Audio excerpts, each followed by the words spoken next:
सुप्रभात, good morning to all of you. नमस्कार, स्वागत है आप सभी का आपके अपने YouTube channel MS STEM education में। तो आइए हम लोग शुरू करते हैं आज का अपना एक नया वीडियो। क्लास 10th के लिए भौतिक विज्ञान लेकर के मैं उपस्थित हूं, जिसमें हम लोग पढ़ रहे थे चैप्टर 2 रिफ्रैक्शन ऑफ लाइट, प्रकाश का अपवर्तन। और प्रकाश के अपवर्तन में अपवर्तन क्या है और अपवर्तन के नियम को हम लोगों ने पहले वीडियो में पढ़ लिया है। अब इस वीडियो में हम लोग पढ़ेंगे एक नया चैप्टर जिसका नाम है अपवर्तनांक, यानी कि रिफ्रैक्टिव इंडेक्स। रिफ्रैक्टिव इंडेक्स क्या है हम लोग इसको जानेंगे। अपवर्तनांक किसे कहते हैं? हम लोग पढ़ रहे थे कि जब प्रकाश की किरण एक माध्यम से दूसरे माध्यम में प्रवेश करती है तो वह अपने मार्ग से विचलित हो जाते हैं। कि प्रकाश की किरण जब यहाँ पर आई, इसको जाना चाहिए सीधे। अगर यहाँ पर अविलंब हम लोग डाल रहे थे तो देख रहे थे अगर यह वायु हो जाए और दूसरा माध्यम यह कांच हो जाए तो नीचे वाला सघन और ऊपर वाला विरल। तो जब प्रकाश की किरण विरल से सघन में प्रवेश करेगी तो यह अपने मार्ग से विचलित होकर के ऐसी चली जा रही थी, यानी कि और इसी गुण को हम लोग नाम देते हैं अपवर्तन। अर्थात ये आने वाली किरण का इसमें क्या हुआ? अपवर्तन हुआ। तो हम लोग पढ़ेंगे कि अपवर्तन से कि अपवर्तनांक किसे कहते हैं। तो किसी माध्यम के लिए वह निश्चित मान जिस पर प्रकाश की किरण के अपवर्तन की घटना होती है उसी को हम कहते हैं अपवर्तनांक। यानी वह नियत मान जिस पर अपवर्तन की घटना होती है उसको कहते हैं अपवर्तनांक। अब हम लोगों ने अपवर्तनांक को जान लिया। अपवर्तनांक किसे कहते हैं? तो किसी भी माध्यम के लिए वह नियत मान जिस पर प्रकाश की किरण का अपवर्तन होता है उसी को हम अपवर्तनांक कहते हैं। और अपवर्तनांक दो तरीके का, एक होता है सापेक्ष अपवर्तनांक और दूसरा होता है निरपेक्ष अपवर्तनांक। सापेक्ष अपवर्तनांक को हम कहते हैं रिलेटिव रिफ्रैक्टिव इंडेक्स और इसको कहते हैं एब्सोल्यूट रिफ्रैक्टिव इंडेक्स। तो सबसे पहले सापेक्ष अपवर्तनांक को जाने और उसके बाद जानेंगे कि निरपेक्ष अपवर्तनांक किसे कहते हैं। तो आइए हम लोग जान लेते हैं कि सापेक्ष अपवर्तनांक किसे कहते हैं। अगर हम अपवर्तन की घटना को यहाँ पर बनाएं, ऊपर का माध्यम एक है, आप माध्यम को समझ सकते हैं कि माध्यम दो प्रकार के, डेंसर और रेयर, यानी कि सघन और विरल। अगर ऊपर हम लिख दें वायु और नीचे लिख दें कांच, आप क्लियर होंगे कि ऊपर का माध्यम होगा विरल और नीचे का माध्यम होगा सघन। अब आप जानते हो कि आने वाली प्रकाश की किरण ये है। आने वाली प्रकाश की किरण को हम नाम देते हैं आपतित। क्या नाम देते हैं? आपतित किरण। ये इंसिडेंट रे है, आपतित किरण है। अब देखिए हम लोग क्या करते हैं कि यहाँ पर एक अविलंब खींचते हैं। ये क्या है? अविलंब नॉर्मल है, अविलंब हो गया। अब आप जानते हो कि प्रकाश की किरण में एक गुण पाया जाता है कि सदैव सीधे मार्ग पे गमन करती है। तो प्रकाश की किरण को जाना चाहिए सीधे, लेकिन आप पढ़े हैं कहीं पर कि जब प्रकाश की किरण विरल में से सघन में प्रवेश करती है, माने विरल माध्यम से होकर सघन में प्रवेश करती है तो ये अविलंब है, अविलंब की तरफ झुकेगी। और जब प्रकाश की किरण सघन से होकर विरल में प्रवेश करेगी तो अविलंब से दूर हटेगी। तो पहला माध्यम विरल है और दूसरा माध्यम सघन है। तो ये प्रकाश की किरण है, इसको जाना चाहिए सीधे, तो सीधे नहीं जाएगी बल्कि ये क्या होगा? ऐसे कुछ चली जाती है। ये चीज हम लोग जानते हैं। तो अब ध्यान दीजिए, हम लोग सापेक्ष अपवर्तनांक किसे कहते हैं इसी के लिए हम लोग निकाले थे। आपतित किरण द्वारा बनाया गया कोण आपतन कोण I और ये था अपवर्तन कोण R। इसको कहते थे हम लोग अपवर्तित किरण, अपवर्तित किरण कहते थे। और हम लोगों ने एक सूत्र बनाया था N = sin I और बटे में sin R। ये हम लोगों ने सूत्र बनाया था। यदि पहला माध्यम ये हो तो 1n2, इसको हम लोग लिखते हैं क्या? 1n2। यदि पहले माध्यम के जगह पर वायु हो तो इस 1 के जगह पर हम लोग क्या लिख सकते हैं? ANG, यानी वायु के सापेक्ष कांच का अपवर्तनांक। अभी मैं आपको उसकी परिभाषा बताऊंगा। वायु के सापेक्ष एयर, वायु के सापेक्ष कांच का अपवर्तनांक बराबर sin I और बट्टे में sin R। ये हम लोग यहां से प्राप्त करते हैं। अब थोड़ा सा समझिए सापेक्ष अपवर्तनांक कहेंगे किसको? तो जब प्रकाश की किरण किसी एक माध्यम से होकर, यही जानना है, जब प्रकाश की किरण किसी एक माध्यम से होकर दूसरे माध्यम में प्रवेश करती है तो उसी को पहले के सापेक्ष दूसरे का अपवर्तनांक कहते हैं। यानी कि जब हम लोग कह सकते हैं कि जब प्रकाश की किरण किसी एक माध्यम से दूसरे माध्यम में प्रवेश करती है तो उसे उसका सापेक्ष अपवर्तनांक कहते हैं। उसे उसका हम क्या कहते हैं? सापेक्ष अपवर्तनांक कहते हैं। यदि यह पहला माध्यम क्या है? वायु है और दूसरा माध्यम कांच हो तो इसी के लिए लिखेंगे ANG बराबर साइन आई और बटे में साइन आर। इसी को हम पहले के सापेक्ष दूसरे का अपवर्तनांक कर रहे हैं, माने वायु के सापेक्ष कांच का अपवर्तनांक बराबर sine i upon sine r. अब देखिए निरपेक्ष अपवर्तनांक के लिए अगर पहला माध्यम निर्वात हो जाए, पहला माध्यम क्या हो जाए? निर्वात हो जाए, ये याद रखना है।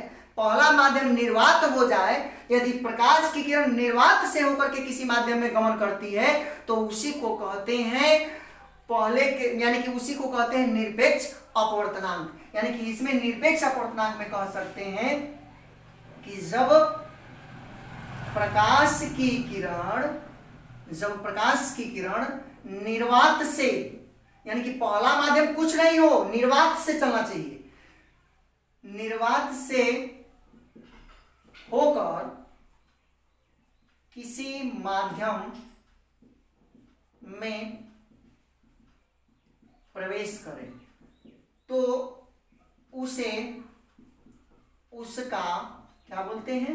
निरपेक्ष अपवर्तनांक। उसे उसका निरपेक्ष अपवर्तनांक कहते हैं। उसे उसका हम क्या बोलते हैं? निरपेक्ष अपवर्तनांक। अब यहाँ पर वायु नहीं, कोई जरूरी नहीं है, यहाँ पर वायु नहीं होना चाहिए। अब क्या होना चाहिए? निर्वात, बिल्कुल कुछ नहीं, निर्वात। और निर्वात से होकर के अगर इसमें चलेगी तो इसको हम कहेंगे कि निरपेक्ष अपवर्तनांक। और सापेक्ष अपवर्तनांक के लिए यहाँ पर कोई ना कोई माध्यम होना चाहिए, या तो यहाँ पर वायु हो, या तो यहाँ पर जल हो, या यहाँ पर कांच हो, और यहाँ पर भी कोई ना कोई माध्यम होना चाहिए। यानी कि एक माध्यम से दूसरे माध्यम में जब गमन करती है तो सापेक्ष अपवर्तनांक, और जब पहला माध्यम निर्वात हो जाए और निर्वात से होकर किसी माध्यम में जाए तो उसको हम बोलते हैं क्या? निरपेक्ष अपवर्तनांक।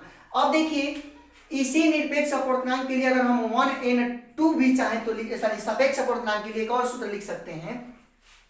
क्या लिख सकते हैं? ANG बराबर हम लोग लिखे थे इतना, अगर पहला माध्यम इसको माध्यम 1 माने और इसको माध्यम 2 माने तो इसको लिख सकते हैं 1n2 इक्वल टू पहले माध्यम में चाल V1 और बटे में V2, इतना भी हम लोग लिख सकते हैं इसी सूत्र को। और इसके लिए क्या लिख सकते हैं? तो पहला माध्यम तो कुछ नहीं है तो n, और उसके बाद से यहाँ पर लिखेंगे 2, क्योंकि दूसरा माध्यम क्या है? यहाँ कांच।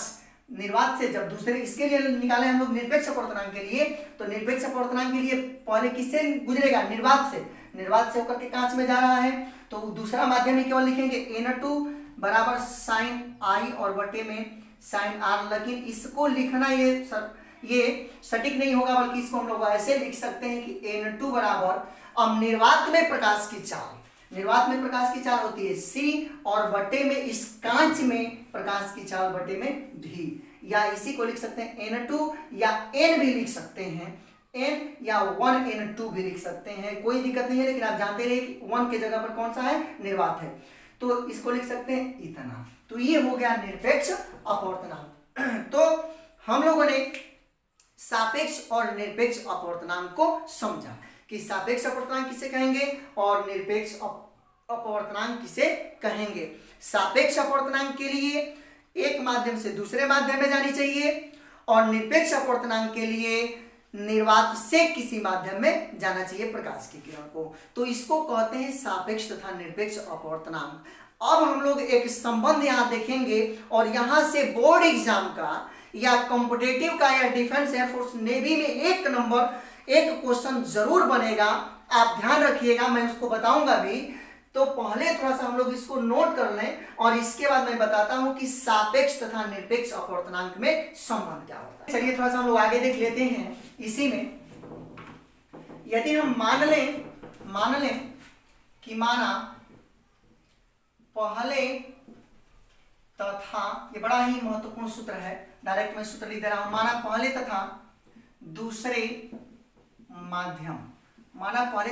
माध्यम का अपवर्तनांक n1 व n2 है।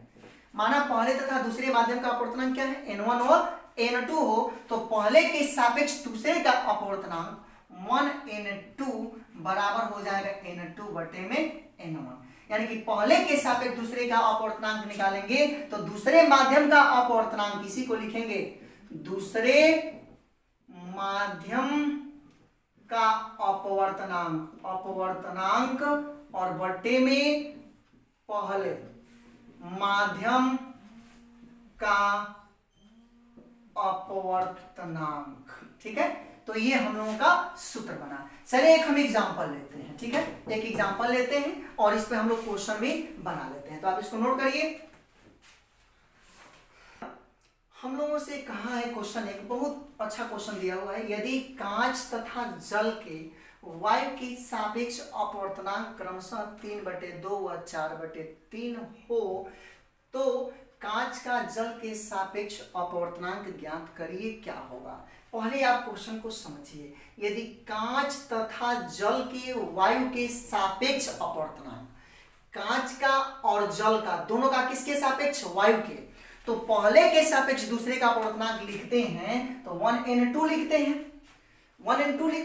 तो उसी तरीके से अगर कांच के लिए लिखेंगे तो कांच का किसके सापेक्ष, वायु के, तो इसको क्या लिखना पड़ेगा, a ऊपर होगा, a माने एयर और n g माने वायु के सापेक्ष कांच का, g माने ग्लास, कांच का अपवर्तनांक कितना दिया है, पहला 3/2।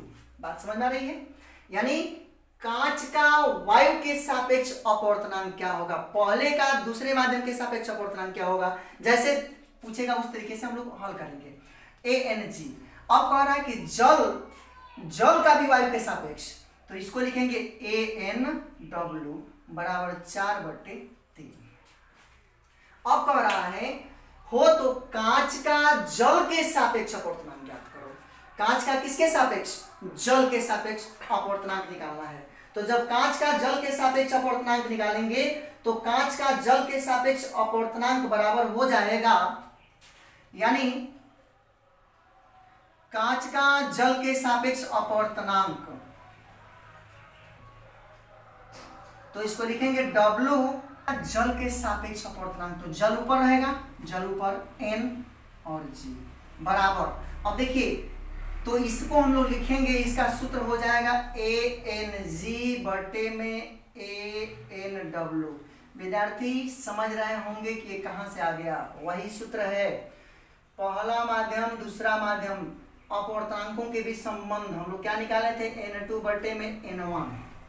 ये दूसरा माध्यम, यहाँ पर दूसरा माध्यम है ना, N2 माने नीचे है तो इसको हम कहाँ लिखे, ऊपर, N1 नीचे है तो यहाँ इसको कहाँ लिखे थे, ऊपर। तो देखिए यहाँ पर WNG, तो G वाला कहाँ होगा, ऊपर, और W वाला कहाँ होगा, नीचे। यानी कि ये दूसरा माध्यम का अपवर्तनांक बटे में पहले माध्यम का अपवर्तनांक। वही चीज जैसे पूछा है कांच का जल के सापेक्ष, तो जल ऊपर और कांच नीचे।